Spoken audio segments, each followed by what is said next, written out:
आप जानते हैं कि पटना के हज भवन में 70वीं बीपीएससी की तैयारी के लिए ऑनलाइन फॉर्म भरा जा रहा है। फॉर्म भरने का सिलसिला 9 सितंबर तक जारी रहेगा। इस बार हज भवन के बीपीएससी कोचिंग में कई तरह का बदलाव किया जा रहा है। इससे पहले भी सहाफत मीडिया ने आपको बताया था कि हज भवन का बीपीएससी कोचिंग ऑनलाइन शुरू होगा और छात्रों को अपने ही जिले में बीपीएससी की तैयारी का मौका मिल जाएगा। सहाफत मीडिया से काफी स्टूडेंट ने ये सवाल पूछा था कि किस तरह से दाखिला होगा, क्या पढ़ना पड़ेगा, किस तरह से तैयारी करें, कितना पैसा लगेगा और जिलों में किस तरह से बीपीएससी की तैयारी का हज भवन मौका मुहैया कराएगा।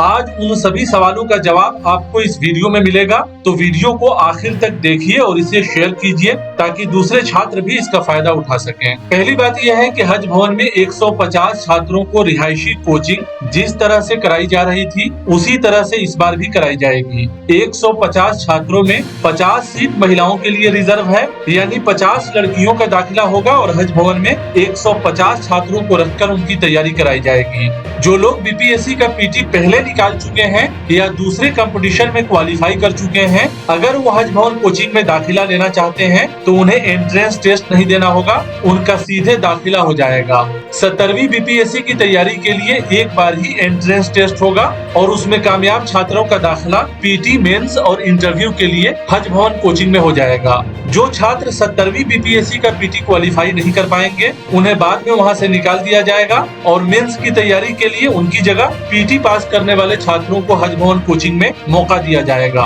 70वीं बीपीएससी की ये तैयारी लगातार 9 महीने की होगी और छात्रों को लगातार हज भवन रिहायशी कोचिंग में रहने का मौका मिलेगा।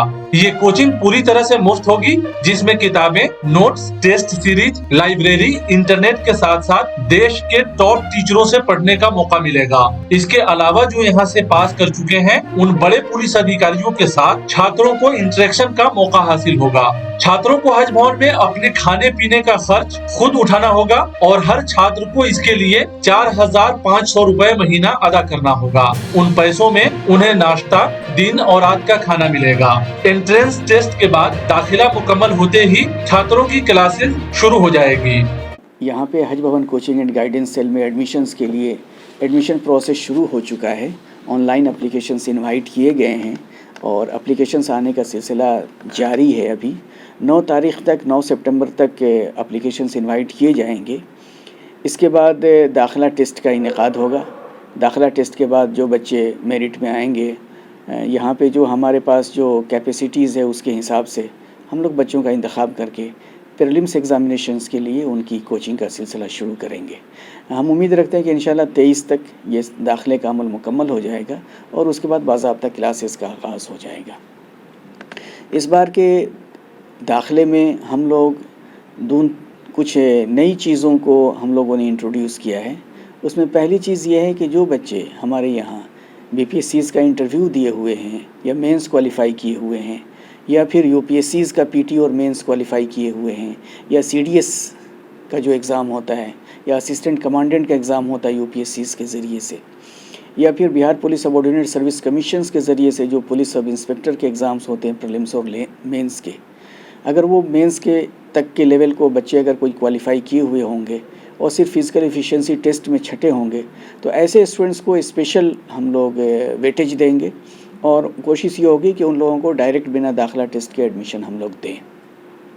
इसके बाद अगर जो सीटें खाली रह जाएंगी उसके अगेंस्ट में दाखिला टेस्ट का इनेकाद होगा और फिर उसके बाद मेरिट की बुनियाद पर बच्चों का इंतखाब होगा। अब सवाल है कि जिन छात्रों का दाखिला हज भवन कोचिंग में नहीं होगा वो कैसे इस कोचिंग से फायदा हासिल करेंगे। इसके लिए अल्पसंख्यक विभाग और Haj Bhavan coaching and guidance cell ने एक दूसरा रास्ता बनाया है। बिहार के सभी जिलों में बने माइनॉरिटी हॉस्टल्स में रहने वाले छात्रों को इस कोचिंग से जोड़ने की कार्रवाई की जाएगी और उसके लिए तमाम तरह की तैयारियां मुकम्मल की जा रही है।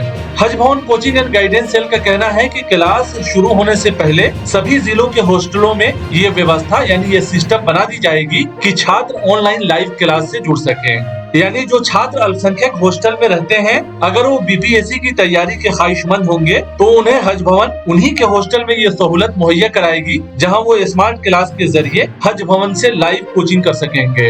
Haj Bhavan coaching and guidance cell का कहना है कि बड़ी संख्या में इस बार बीपीएससी की तैयारी का छात्रों को मौका मुहैया कराया जाएगा, यानी हर जिले में छात्र माइनॉरिटी हॉस्टल से लाइव क्लास कर सकेंगे। लड़के और लड़कियों के सभी हॉस्टलों में ये व्यवस्था लागू की जाएगी। जो अल्पसंख्यक हॉस्टल में रहते हैं उन छात्रों का दाखिला किस तरह से होगा उस पर अभी विचार किया जा रहा है। मुमकिन है कि हॉस्टल के इंचार्ज को ये अख्तियार दिया जाए कि वो छात्रों को हज भवन कोचिंग से ऑनलाइन जोड़ सके। Haj Bhavan coaching and guidance cell का कहना है कि ग्रामीण इलाकों के छात्रों में काफी मेरिट है। अगर वो इस तरीके से ऑनलाइन कोचिंग से जुड़ेंगे तो उन्हें उसका फायदा मिलेगा। साथ ही Haj Bhavan coaching and guidance cell उन छात्रों को तमाम तरह के नोट्स, टेस्ट सीरीज, मटेरियल और पूरा गाइडेंस मुहैया कराएगा। यानी कोचिंग क्लास की लाइव स्ट्रीमिंग से तो छात्र जुड़ेंगे ही, उन्हें नोट्स और दूसरी तमाम तरह की मटेरियल भी उपलब्ध कराई जाएगी ताकि छात्रों को उसका फायदा हासिल हो सके। कि हज भवन का जो भी कोचिंग क्लासेस होते हैं उन क्लासेस की लाइव स्ट्रीमिंग हमारे माइनॉरिटीज़ हॉस्टल्स के साथ की जाए, हॉस्टल्स में की जाए। और माइनॉरिटीज़ हॉस्टल्स के अंदर बॉयज़ और गर्ल्स हॉस्टल्स हैं और वहाँ पर जो भी स्टूडेंट्स होंगे, ख्वाहिशमंद होंगे हमारे क्लासेस को अटेंड करने के लिए, वो उसको कर सकेंगे। इसके अलावा हम लोगों का जो रेगुलर टेस्ट सीरीज़ होता है वीकली या फोर्टनाइटली, तो उसमें भी हम लोग ख्वाहिशमंद होंगे कि हमारे डिफरेंट हॉस्टल्स के अंदर जो स्टूडेंट्स हैं और वो हमारे टेस्ट सीरीज़ को ज्वाइन करना चाहते हैं तो उसमें भी उनको परमिशन होगा। उसमें हम लोग मॉडल क्वेश्चंस जो हैं, क्वेश्चन पेपर्स हम लोग शेयर करेंगे, मॉडल आंसर शेयर करेंगे, एक्सप्लेनेटरी नोट्स शेयर करेंगे और उसी एग्जामिनेशन कंडीशंस में स्टूडेंट्स लोग अपना इवैल्यूएशन करके अपने प्रिपेयर्डनेस के लेवल को चेक करेंगे और उसको इम्प्रूव करने की कोशिश करेंगे। एमिनिटीज़ हॉस्टल्स में जो बेसिक इंफ्रास्ट्रक्चर है वो इंस्टॉल तकरीबन हो गया है और कुछ हॉस्टलों में अगर नहीं इंस्टॉल हो पाया है तो हम लोग कोशिश करेंगे कि क्लासेस के आगाज़ होने से पहले वहाँ पे मुकम्मल तैयारी हो जाए। बहुत सारे स्टूडेंट्स हैं जो देही इलाकों से ताल्लुक़ रखते हैं और उनको प्रॉपर गाइडेंस और प्लेटफॉर्म न मिलने की वजह से वो कामयाबी से दूर हो जाते हैं। तो ऐसे स्टूडेंट्स के लिए स्पेशल हम लोगों का ये एक कोशिश है महकमे की जानिब से कि ऐसे बच्चों को भी गाइडेंस के और कोचिंग के प्रोसेस से जोड़ा जाए और जहाँ तक हो सके उनकी हिम्मत अफजाई की जाए। उसके लिए सारा सिस्टम हम लोग डेवलप कर रहे हैं हमारे हॉस्टल सुपरिटेंडेंट्स के साथ। महकमा इसमें लगा हुआ है और महकमे की ख्वाहिश होगी कि इंशाअल्लाह कि ज़्यादा से ज़्यादा बच्चे उससे इस्तेफ़ादा करें और इस मोड से, ऑनलाइन मोड से क्लासेस की लाइव स्ट्रीमिंग करने से मुझे उम्मीद है कि हम लोगों का जो रीच है, जो पहुँच है, वो बिल्कुल दही इलाकों तक और दूर दराज के इलाकों तक होगा और इंशाअल्लाह ये आगे के लिए भी बड़ा मुफीद होगा। इसमें एक ख़ास बात यह है कि ये वाला जो कोचिंग प्रोग्राम हम लोग शुरू कर रहे हैं, इसमें ख़ास बात यह है कि पहले जो कोचिंग प्रोग्राम हमारे होते थे वो प्रीलिम्स के लिए, मेंस के लिए और मॉक इंटरव्यूज़ के लिए अलग अलग हिस्सों में होते थे और एक मरहले के बाद दूसरे मरहले के बीच में एक वक्फ़ा आ जाता था और बच्चे फिर हज भवन से जा कर के अपने हॉस्टल्स के अंदर या लॉजेस के अंदर या अपने घरों के ऊपर तैयारी करते थे। बाद में दूसरे मरहले के लिए अगर उनका एडमिशन होता था तो वो आते थे। इस बार हम लोग चाह रहे हैं कि ये एक इंटीग्रेटेड प्रोग्राम होगा प्रीलिम्स के लिए, मेंस के लिए और इंटरव्यूज़ के लिए। और प्रीलिम्स के बाद कोई ज़रूरी नहीं होगा कि बच्चे यहाँ से मुंतकिल हो जाएँ। प्रीलिम्स के बाद अगर रिज़ल्ट आएगा और बच्चे प्रीलिम्स क्वालिफाई कर जाएंगे तो इंशाल्लाह वो लोग मेंस के लिए कंटिन्यू कर लेंगे।